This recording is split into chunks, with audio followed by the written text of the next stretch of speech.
Cefazolin, नाम तो शायद सुना ही होगा। ये सबसे कॉमन एंटीबायोटिक्स में से एक है। पर सवाल ये है कि क्या हम जानते हैं कि इस पावरफुल दवा को सेफली, मतलब सुरक्षित तरीके से कैसे इस्तेमाल किया जाए? आज हम इसी पर जरा गहराई से बात करने वाले हैं। तो बात सीधी सी है। ये एक भरोसेमंद एंटीबायोटिक तो है, पर इसे इस्तेमाल करने से पहले वो कौन सी जरूरी सेफ्टी चेक्स हैं जो हमें करनी ही चाहिए। चलिए पता लगाते हैं, क्योंकि जब मरीज की सेफ्टी की बात आती है ना, तो हर छोटी बड़ी चीज मायने रखती है। तो सबसे पहले ये समझना जरूरी है कि ये सेफाज़ोलिन आखिर है क्या चीज और ये काम कैसे करती है। अच्छा, सेफाज़ोलिन को ब्रॉड स्पेक्ट्रम एंटीबायोटिक कहते हैं। अब इसका सीधा सा मतलब ये है कि ये एक तरह का कह सकते हैं एक मल्टी टैलेंटेड योद्धा है जो कई अलग अलग तरह के बैक्टीरिया से लड़ सकता है। चाहे वो ग्राम पॉजिटिव हों या ग्राम नेगेटिव, ये बैक्टीरिया को बांटने के दो मुख्य तरीके हैं और यही चीज इसे इतना असरदार बनाती है। और इसकी रेंज वाकई कमाल की है। मतलब फेफड़ों के इन्फेक्शन से लेकर सर्जरी के बाद के घावों तक, यूरिनरी ट्रैक्ट इन्फेक्शन यानी यूटीआई से लेकर स्किन इन्फेक्शंस तक कई चीज़ों के इलाज में इसका इस्तेमाल होता है। इसी वजह से ये कई मेडिकल सिचुएशंस में एक फर्स्ट चॉइस दवा बन जाती है। अब हम आते हैं शायद इस पूरी बातचीत के सबसे जरूरी हिस्से पर। कोई भी दवा देने से पहले ये जानना कि वो किसे नहीं देनी चाहिए बहुत जरूरी है।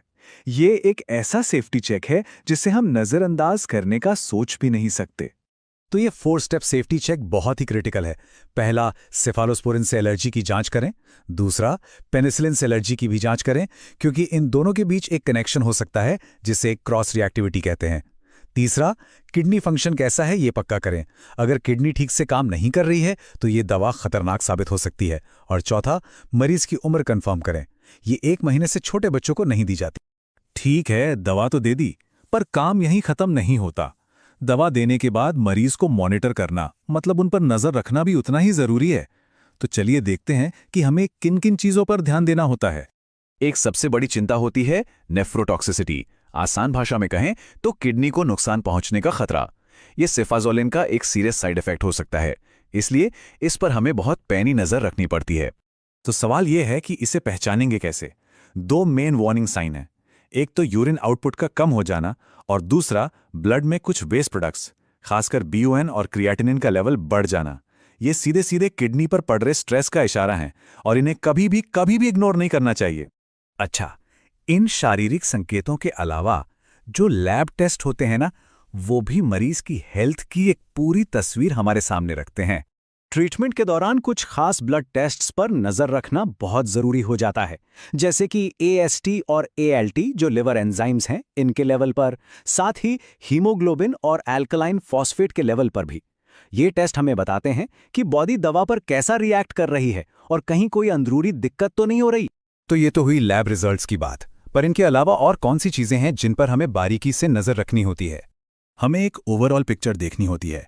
क्या मरीज को रैश, बुखार या ठंड लगने जैसे एलर्जी वाले लक्षण दिख रहे हैं? क्या उन्हें बहुत ज़्यादा डायरिया हो रहा है? और हाँ, डायबिटिक मरीजों के लिए ब्लड ग्लूकोज लेवल पर कड़ी नज़र रखना तो और भी ज़रूरी हो जाता है। ये सब बहुत ज़रूरी सुराग हैं।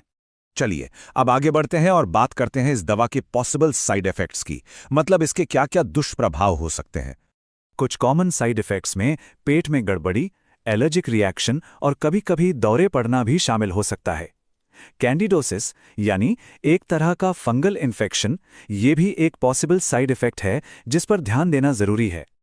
अब बात करते हैं सबसे गंभीर, सबसे सीरियस रिएक्शन की, एक ऐसी सिचुएशन जहां तुरंत और सही एक्शन लेना पड़ता है, क्योंकि यह सचमुच जिंदगी और मौत का सवाल बन सकता है। एनाफिलैक्सिस ये एक बहुत ही गंभीर, जानलेवा एलर्जिक रिएक्शन है। इसे पहचानना और फौरन इसका इलाज करना सबसे ज्यादा जरूरी है।